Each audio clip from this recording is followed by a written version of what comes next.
So I've got a sticky note here and it says how to teach your child they won't always get their way. And this is so important. If you have a stubborn child who says, please, please, please, please, but I said, please give me my way. I want that cookie. I want to have 10 more minutes on the tablet. And they push and they push and they push. And sometimes you're just exhausted by it. This session is for you. I'm Kelly Nault. If you don't know me from joyfullyparenting.com, I have the great pleasure of helping moms, fabulous moms, teach their kids how to listen to them, but without yelling, bribes, reminding, and just the sheer exhaustion that can come from that. I'm really what I feel like I am is a home sweet home specialist, really dialing down the stress so you can have more peaceful interactions, but you can also have a relationship with your child that you love, where they're sharing with you, especially into the teen years. They're not going to be sharing, especially if they're a follower or really rebellious, then they're not going to tell you things. It's kind of important. Having two teens under my roof right now, I just know how important this is, because you need to remember that stubborn children are highly intelligent. They are smart. And if you start caving, they will be like, great, let me come through the side door. And they'll figure out all the ways to kind of jump over any boundaries you set in place, unless you do a couple of things. So I'm going to take Caitlin's question today. I'm really excited. She's a member in the Stubborn Child Solutions Facebook group. Thank you, Caitlin, for being willing to share, because I know that there's a lot of parents that can learn from you here. So she said here, I guess the short and sweet answer is that my daughter is becoming the queen of stubbornness. And I got to learn, one, how to keep my cool and not always give her way. And two, just learn how to teach her that she can't always have her way. Haha. So I love this question, Caitlin. So first of all, kudos to you. You have the awareness that you are caving in sometimes. And so my question for you is, why are you caving in? What is the benefit to caving in? Stubborn children don't respect caving in. And again, if they see that loophole, they will take it. But the more loopholes that you provide them with, i.e. caving in and giving in to what they want, whether it's the cookie or more screen time, or I don't know, you said no to a sleepover, but then you changed your mind. When they see that as a pattern, they won't respect your no's. We don't do anything unless there's a benefit, even if there's a secret benefit. And so the two I'm going to invite you, Caitlin, and for those listening right now, I want you to ask yourself, are you a caver-inner? Do you cave in? And if so, generally speaking, it's because of two reasons. One, you're just exhausted. You're like, they've worn you down and they're so good at wearing you down. Or two, you want to be liked. You're worried about that approval with them, that connection with them.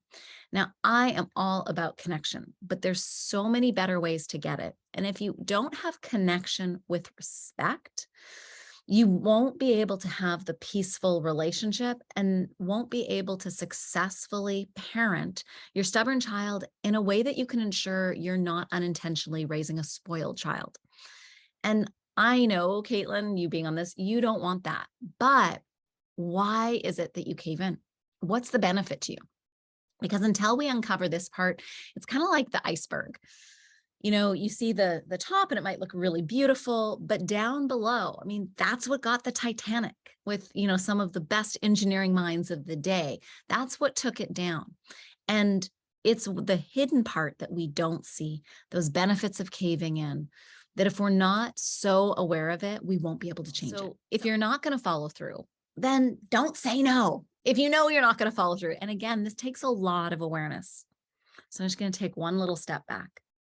If you know this is a problem for you, all I invite you to do is start being aware of, where are you caving in? If you have a friend, partner that you feel would be supportive in this endeavor, and to ask them, hey, would you gently point out to me, or maybe you can have like a sign, like whatever, I don't know what it is, right? Or a word like chicken, whatever it is, that will be like, right, okay, I'm starting to go down that path of caving in.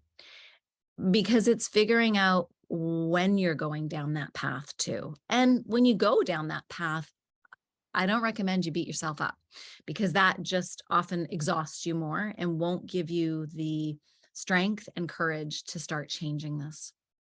So I want to hear from you. Why do you cave in? Do you cave in? Because I talked about, the approval. For those of us, I'm a recovering people pleaser. Sometimes we'll cave in because we want to be liked, or we're like, oh, maybe I'm being too hard here. Maybe then we won't have a good relationship. I am all about connection, but I absolutely know I can't have the connection I want to have with any child unless they also respect me. And then also, unless they can trust that my words mean something. And the more we cave in, the more we water down our words. And we don't want that. She also gave an example here. She said, say she wants a treat. And I will say, no, it's almost time for bed. We can't. And she will go, I said, please, just trying to reiterate to me that she was originally being polite. But then obviously the politeness fades. And I am giving her said treat because she will just relentlessly beg. And she says here, I end up giving her said treat. So every time we give in, we diminish the respect they have for our words. The good news, I want to leave you with good news.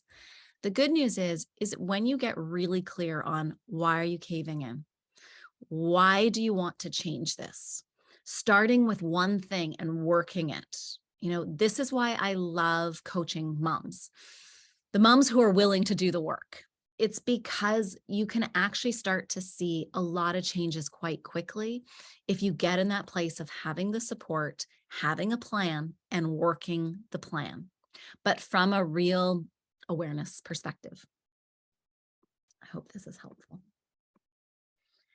So she also said here, but I would just like to know how I could get her to just accept no as an answer. I'm sure it's all my doing, making her a bit spoiled or entitled, but is there any way I can help her unlearn the entitlement? Yes, Caitlin, I love this.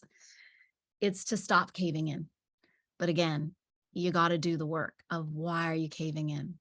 And can you start getting to a point where you can actually feel good of holding your ground, of setting up the container?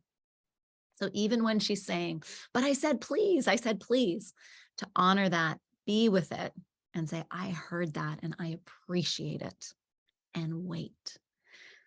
When she is freaking out, flipping out, doing her whole little crazy dance, this is not the time for a teachable moment. This is not the time to tell her whatever. Like I told you, we already said there would be no treats. That is not the time. That is the time to breathe, take the deepest breath you've taken all day and to hold your ground. The trick is to do it from a grounded place, not from an angry, controlling place, and not from a wishy-washy place where you're going to easily, with her evidence or her yelling or screaming or kicking, that she can blow you away with it and you change your mind. So thank you so much for this question, Caitlin. If you have your own stubborn child question, I want to hear it. I'm starting a Strong-Willed Child Solutions Bootcamp,